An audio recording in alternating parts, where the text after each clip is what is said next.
Episode 1. Demi Keluarga. Bagaimana kabar terbaru dari pergerakan keluarga Atmawijaya? Lionel Ervan Gunawan, atau yang akrab disapa dengan nama Evan itu, meluruskan kakinya di atas meja, sembari mengecek satu persatu laporan dari CEO yang tersebar di negeri ini untuknya. Evan sesekali melirik Chris.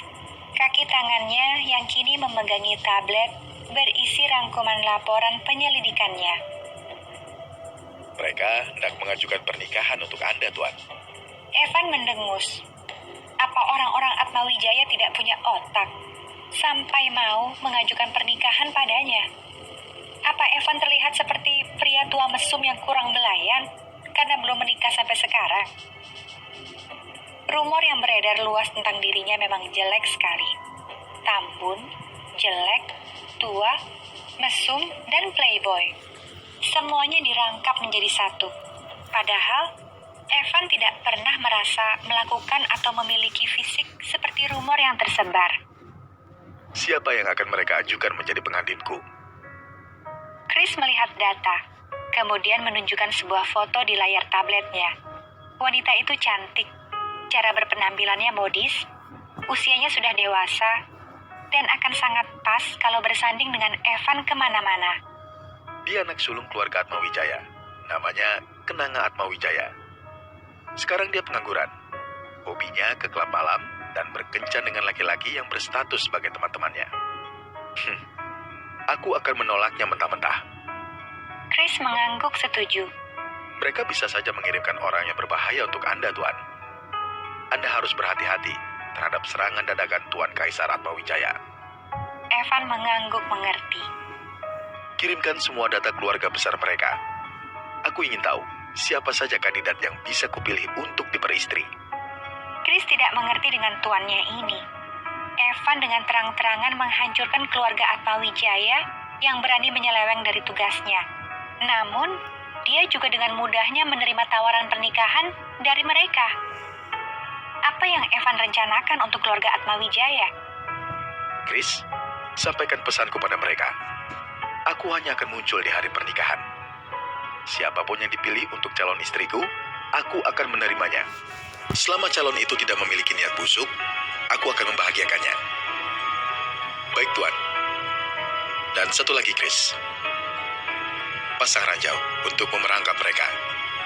Jika mereka tidak bisa lagi dimaafkan, maka jawaban untuk mereka hanya satu. Chris mengangguk mengerti. Jalan terakhir di kamus seorang Lionel Ervan Gunawan adalah kematian. Tikus-tikus yang berani mengusik Evan sama dengan mereka yang meminum racun yang akan membunuh secara perlahan. Lilia menangis dalam diam setiap malam setelah mendengar titah ibunya untuk menikah. Dia masih muda, dia masih sekolah, bahkan dia belum lulus SMA. Lilia masih terlalu dini untuk menikah. Tapi demi Kaisar dan Mawar, bapak dan ibu yang telah merawatnya selama ini, Lilia rela berkorban. Digadaikan, dijual pada Pak Tua Mesum dari keluarga Gunawan yang kaya raya demi menyelamatkan perusahaan keluarga. Dia rela menikah dengannya. Dan mungkin dia akan menjadi istri muda yang akan ditindas oleh istri-istri tuanya di sebuah mansion besar. Mengingat film tentang poligami yang bertebaran di layar televisi dan mengisahkan seorang istri muda yang dipaksa istri-istri tuanya, Lilia begidik ngeri saat membayangkan dirinya akan berakhir seperti itu. Tuhan, semoga tidak ada drama mengerikan seperti itu dalam hidupku. Dia berharap doanya dijamah Tuhan kali ini. Padahal, setiap kali ia berdoa, semua doanya tak pernah dikabulkan sama sekali. Evan menatap sebuah foto di layar ponselnya dengan wajah datar. Cantik sih cantik. Tubuhnya pendek, tapi lekukan tubuhnya terlihat sempurna. Bahkan cenderung menggoda. Hanya saja pakaiannya. Evan menghela napas kasar saat melihat ibu tirinya berjalan melewatinya yang sedang duduk nyaman di sofa ruang santai. Mam, Naila menoleh. Iya, Van. Kenapa? aku mau menikah. Mata wanita berusia 50 tahunan itu tampak berbinar-binar menatapnya. Iya, mana calonnya? Evan menunjukkan sebuah foto gadis berseragam SMA yang sukses membuat mulut Naila menganga lebar. Cantik kan, Mam? Naila menatap putranya horor. Serius kamu? Dia masih SMA? Evan menganggukkan kepala. Pernikahan bisnis, Mam. Dia menatap kembali layar ponselnya sekali lagi. Gadis itu memang cantik, tapi tatapannya tampak menyimpan perih yang tidak seharusnya ia miliki di usianya. Keluarganya nyaris bangkrut. Mereka meminta Evan untuk menikahi salah satu keturunannya. Sebagai gantinya, aku harus membantu mereka membayar hutang perusahaan.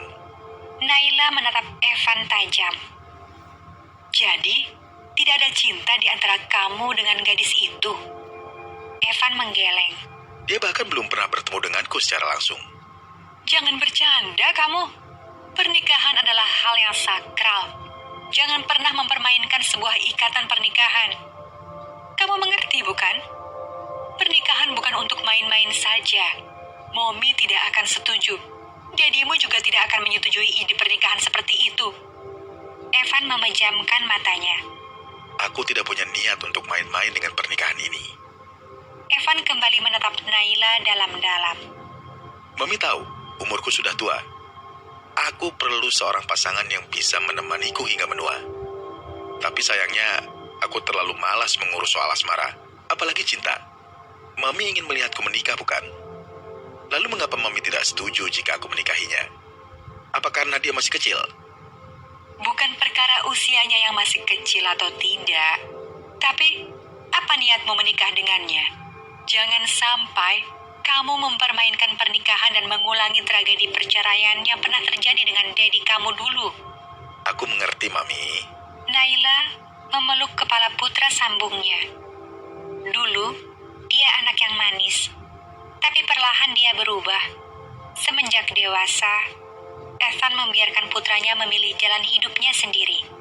Dan Evan berubah menjadi seperti ini. Mommy hanya tidak mau melihat pernikahanmu hancur. Kamu tetap anak kesayangan Mommy, Evan. Mommy akan sakit jika sampai melihat rumah tanggamu berantakan.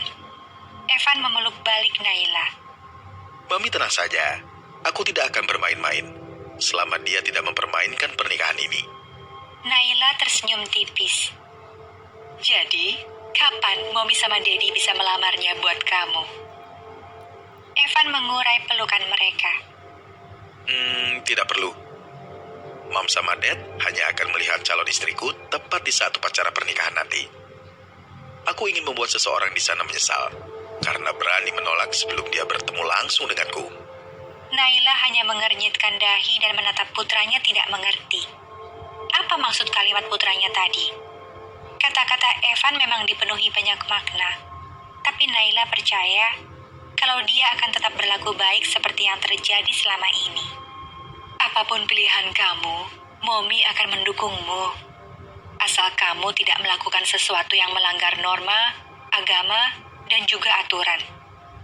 Mom dan Dad akan selalu ada di belakangmu. Makasih, Mam. Naila tersenyum manis.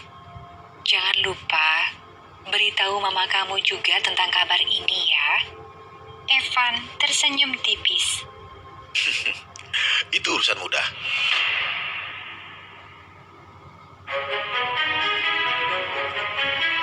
Episode ini. Wow, luar biasa sekali guys, sangat-sangat seru ya.